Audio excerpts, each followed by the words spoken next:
Hello, जय हिंद, जय महाराष्ट्र. हे बघा, आज मी 1 महिना झाले ब्लॉग टाकू शकत नाही. तर माझे सबस्क्रायबर, माझे सदस्य यांना मी धन्यवाद देतो की त्यांनी मला बरेचसं सहकार्य केलं आणि त्यांच्यामुळं मी हाफ मॉनेटाईज चॅनल झाला आणि आता नंतर फुल मॉनेटाईजला खाली 400 वॉच टाईम बाकी आहे. तो आता ह्या डिसेंबर 30 तारखेपर्यंत पूर्ण झाला असता, पूर्ण मॉनेटाईज झालो असतो. पण माझ्यावर एक आघात प्रसंग आला, त्यामुळं मी आता पुढं काम करू शकतोय किंवा नाही हे सांगता येत नाही. मी 1 महिन्यापासून दवाखान्यात आहे. काल परवा दवाखान्यातून घरी आलो, पण भरपूर त्रास होतोय. माझे सदस्य, माझे सबस्क्रायबर यांचे बरेचसे लोकांचे मला फोन आले, मेसेज आले, पण त्यांना मी उत्तर देऊ शकलो नाही. त्यासाठी एक मी आपला घरगुती व्हिडिओ माझ्या सबस्क्रायबर, सदस्य, माझे चाहते, माझे येवतीचे दोस्त, आमची वारकरी मंडळी, देवदैठणची वारकरी मंडळी, परत आणखीन ढवळगावची वारकरी मंडळी, पंढरपूरच्या बऱ्याच भागाची वारकरी मंडळी, हे माझे इतके त्यांनी फोन मेसेज मला पाठवले. पण त्यांना मी सांगितले, ठीक आहे, ठीक झाल्यावर मी अवश्य एक व्हिडिओ बनवून तुम्हाला मी माझी व्यथा सांगल. तर त्यासाठी मी हा व्हिडिओ आजारी आहे तरी पण मी बनवायला सुरुवात केली आहे की कमीत कमी माझे जे सदस्य आहेत, सबस्क्रायबर आहेत, शेअर्स करणारी लोक आहेत, फेसबुक आली आहेत, माझी इंस्टाग्रामची लोक आहेत, तर त्या लोकांना सर्वांना विनंती की माझ्यावर रागवू नका आणि मला सहकार्य करा आणि माझ्या जेवढे व्हिडिओ पाठवल्यात त्यांना तुम्ही लाईक करून वॉच टाईम माझा वाढवा, म्हणजे मी फुल मॉनेटाईज होईन. फुल मॉनेटाईज झाल्यानंतर मला यूट्यूबकडून बरंचसं सहकार्य मिळेल आणि मी पुढं व्हिडिओ काढायला सुरू करीन. तर तुम्हाला मी जास्त वाट पाहायला लावणार नाही. धन्यवाद. हे पहा, प्रसंग असा इतका अवघड झाला पहा की बघा माझा आता काहीच तुम्हाला दाखवायला सुद्धा मला भीती वाटते. बघा, हे बघा माझा हात इथून कट झाला पहा. अशी अवस्था माझी झाली. तर हे असं व्हायला नाही पाहिजे, पण झालं बघा माझ्या नशिबात. मी दर 2 वर्ष निमराज महाराजांची पालखी केली, संपूर्ण मी हे केलं, पण शेवटी मी समजलं बा आपला नशिबाचा भाग आहे, त्याच्यापुढं काही विलाज नाही. तर हे माझं आता काय आता समजा पुढं डॉक्टर म्हटले तुम्हाला दुसरा हात बसून देतो, चांगला हात बसून देतो, तुम्ही सर्व काम करू शकताना असा बसून देतो. पण जो माझा ओरिजिनल आहे, हा ओरिजिनल हात गेला पहा. आणि आता डुप्लिकेट ते डुप्लिकेटच. पण आता तरी पण मी खंबीर आहे. माझी इच्छा आहे की फुल मॉनेटाईज व्हायचं, यूट्यूबचा पार्टनर झालो पण फुल मॉनेटाईज व्हायचं. 58 साली मी यूट्यूब चालू केलं. 58-59 मी आपलं 1-2 फक्त व्हिडिओ टाकले. नंतर कामानिमित्त मला काही जमलं नाही. नंतर मी 59 साली 60 वर्षाचा म्हणलं 60व्या वर्षी पूर्ण मॉनेटाईज व्हायचं अशी जिद्द बाळगली आणि ते पण पूर्ण व्हायला झालं. फक्त डिसेंबरचे 30 तारखेपर्यंत मला 400 तास वॉच टाईम पूर्ण करायचे होते आणि हे मला नोव्हेंबर 28 तारखेला माझा आघात झाला पहा. तर माझी इच्छा अपूर्ण राहिली. आता कमीत कमी आता हा 2 महिना गेला, अजून 2-3 महिने मी व्हिडिओ टाकू शकत नाही.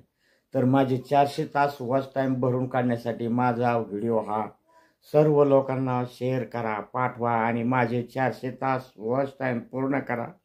डिसेंबरच्या 30 तारखेपर्यंत मी मॉनिटाईज होईल. माझं पेमेंट अडकलं आहे ते चालू होईल. नाहीतर मी संपूर्ण संपलेलं आहे. पण आज एवढा मोठा खर्च झाला. खर्च आज 5-6 लाख रुपये केले, हात गेला. जाऊ दे चला, नशीब. तर हे अजून किती खर्च आहे काही सांगता येत नाही. माझी इच्छा आहे फक्त फुल मॉनिटाईज झालं म्हणजे मग कमीत कमी माझ्या आजाराला गोळ्या औषधाला पेमेंट चालू होईल, तितकं बस. माझी दुसरी अपेक्षा काही नाही माझी. आणि माझी वारी चुकली नाही पाहिजे आहे तोपर्यंत. बस मी एवढंच आपल्याला सांगतो.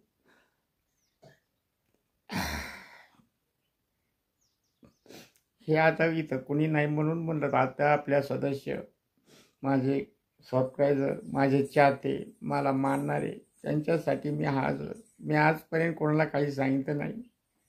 फक्त आपलं थोडं 1-8 दिवस झाले मी फक्त आपला स्टेटस वगैरे आपलं थोडं थोडं ठेवायचं, पण पूर्ण माहिती काही मी सांगितली नाही. आणि ही सगळी माहिती मला लोकांना सांगायची, तर लोक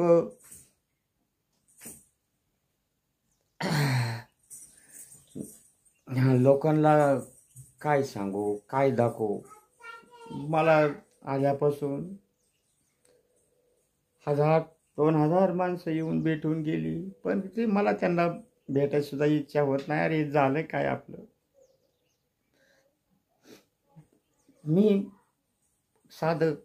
मी माझ्या घरच्या मुलींना कोणाला सुद्धा कळून दिलं नाही माझं असं झालं. जाऊ दे चला, नशिबाचे भोग आहे. हे आता आपल्या हातात नसतात, ते चुकवता येत नाही. मग पण ते आता आहे असं, ते भोग हे भोगलीच पाहिजे. ठीक. आणि क्षुल्लक कारण झालं माझं. पहिलं हाताचं ऑपरेशन झालं होतं 4-5 वर्षापूर्वी. जरा हात थोडा कमजोर होता, हे असंच गाठ झाली होती. आणि नंतर 28 तारखेला मी सकाळी, 27 तारखेला सकाळी मी गावात जायचं म्हणून गाडी चालू केली. गाडी चालू करताना गाडी थोडी खांबाला अटकली म्हणून थोडी सरकवायला गेलो 2-3 जण. मी जास्त ताकद लावली, ते हाताचं मला लक्षात नाही आलं, आणि तिथं शिर चॉकअप झाली शिर. तर नंतर शिर काढण्यासाठी शिरूर गेलो, इकडे गेलो. ते म्हणजे एन्जिओग्राफी करा. नगरला गेलो, नगरहून पुण्याला गेलो. पुण्याला पहिले जिथं ऑपरेशन झालं त्या दवाखान्यात त्यांनी ॲडमिट केले. म्हणजे चला तुमचं लगेच ऑपरेशन, शिर चॉकअप काढू. पण म्हणले पहिलं आधी तुमचं सगळं बाकीचं मेडिकल ट्रीटमेंट सगळं चेकिंग करायला पाहिजे. लिव्हर, किडनी, पेशी, शुगर, BP चेक करायचं, ते सगळं फेल झालेलं. त्यामुळं 10 दिवस ऑपरेशन राखाडलं. 10 दिवस ICU मध्ये. हे संपूर्ण सगळं क्लिअर झाल्यानंतर 11व्या दिवशी ऑपरेशन झालं. ते म्हणले एन्जिओग्राफी होत नाही, फार टाईम झाला, आता हात कट करण्याशिवाय पर्याय नाही. 2 दिवस मी हात कट करून द्यायला. नंतर सगळं लोकांनी सांगून आणि एक तर घरीच पहिला अटॅक आला होता. डॉक्टर म्हणले अटॅक कधी पण येऊ शकतो. ICU ठेवलं, ICU मध्ये सुद्धा अटॅक आला. मग नंतर मग त्यांनी 11व्या दिवशी ऑपरेशन केलं. म्हणजे हात कट करायचं नाविलाज तो. म्हणलं आता करा कट, कुठं करायचे तिथं करा, आता मरण्यापेक्षा म्हणलं हात कट करा. केला हात कट केला. पण आजपर्यंत 2 बाऱ्या दवाखान्यात जाऊन आलो, पण रात्रीची झोप नाही, नुसता ठणक.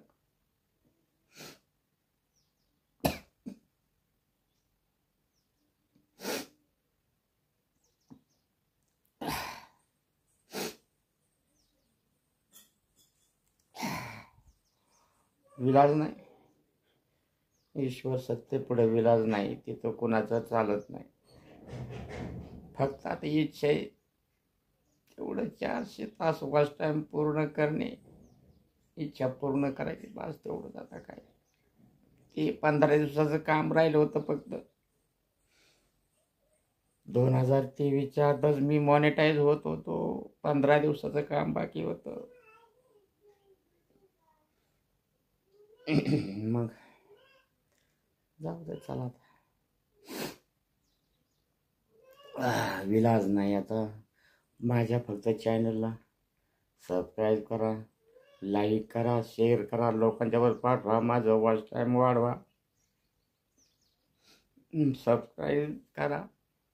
माझा चॅनल मॉनिटाईज थोडा बाकी आहे, तेवढा पूर्ण होऊ द्या. मी सगळ्यांचे आभार मानतो, धन्यवाद मानतो. त्यांनी मला एवढं 4000 सबस्क्रायबर करून दिले, 3500 वॉच टाईम करून दिला. म्हणजे हे मी नाही केलं, हे तुम्ही लोकांनी केले माझं, म्हणून मी आज या स्टेपला आलेलो आहे. आणि त्याच्यानंतर ही अशी अवस्था झाली. काय नाही, याच्यातून मार्ग काढून पुढं जायचं. मी खचणार नाही, मी पुढंच जाणार. काही आपलं असं नशिबात ते, पण मी हे पूर्ण करणार, माझी इच्छा आहे. आणि त्या युवतीच्या कीर्तनामध्ये महाराजांनी सांगितलं होतं, अरे बघा, हे 60 वर्षाचं माणूस यूट्यूबर मी आज कुठं बघितला नाही. बघा किती उमदीने आज व्हिडिओ काढून ते आज यूट्यूबचं काम करतात. अरे हे तुमच्यासारख्या पोरांचं काम आहे. ह्या पोरांनी यांचं काहीतरी आदर्श घेतला पाहिजे. अरे बघा, त्या महाराजांनी माझं कौतुक केलं, आळंदीचे महाराज. खरंच ते महाराज म्हणले, तुम्ही 100% यशस्वी होताल म्हणले, तुमची जिद्द फार मोठी आहे. आणि मी वयाच्या 60 वर्षी चालू केलं बा, आणि एवढं ज्ञान प्राप्त केलं. यूट्यूब कसं करायचं, काय करायचं, एडिटिंग कसं करायचं. लोक बाहेरून करून घेतात, मी स्वतः सगळं मोबाईलवर करतो. ते म्हणतात तुम्हाला एवढं शिकले कुठून? पण या जिद्दीने मी संपूर्ण मोबाईलमध्येच शिकलो. सगळं कॅम्प्युटर हे ते लॅपटॉप सगळं मोबाईलमध्येच शिकलो. जिद्द पाहिजे, जिद्दीशिवाय कोणतीही गोष्ट होत नाही. ही एक मी छंद धरला, हा छंद मी पूर्ण केला. पण शेवटी असं झालं थोडं, त्यामुळं थोडं दुःख वाटते. असं व्हायला नको पाहिलं होतं, पण तरी त्याच्यावर मी मात करणार. तुमचं सहकार्य आहे मला, तुमच्या सहकार्याने मी यशस्वी नक्की होणार. कारण माझे सहकारी जे असे ते सगळे अगदी माझे 1 नंबर आहेत. सगळे पालखी मार्गाची लोक आहेत, असे चांगले ठराविक मोठे लोक आहेत माझे सहकारी आहेत. खरंच त्यांचे मी मनापासून आभार मानतो. धन्यवाद. मी आता जास्त काही सांगू शकत नाही. मी आता बस जेवढं थोडक्यात मी आपल्याला माझी व्यथा सांगितली. तर सर्व लोकांनी, सदस्यांनी माझा ह्या व्हिडिओला, आता याच्या पुढं व्हिडिओ मी तर काय टाकू शकत नाही, कारण ते नाही फिरायला इकडं तिकडं काही जमत नाही. 2-3 महिने डॉक्टर म्हणले फार जागा सोडायची नाही. आणि नंतर मग बघू, आपल्या वारीलाच आता चालू करणार परत. त्याच्याशिवाय आता मी काही करू शकत नाही. ठीक आहे, तुमच्या सहकार्याने मला फक्त तेवढं 400 तास वॉच टाईम पुरं करा, लोकांना शेअर करा, सबस्क्राईब करा, आणि माझा वॉच टाईम वाढवायचं काम करा. म्हणजे माझं पेमेंट चालू होईल. 400 तास बाकी आहेत. सगळ्यांनी माझे व्हिडिओ डबल बघून वॉच टाईम पूर्ण करा. एवढंच मी तुम्हाला शेवटचं सांगतो. धन्यवाद. जय महाराष्ट्र.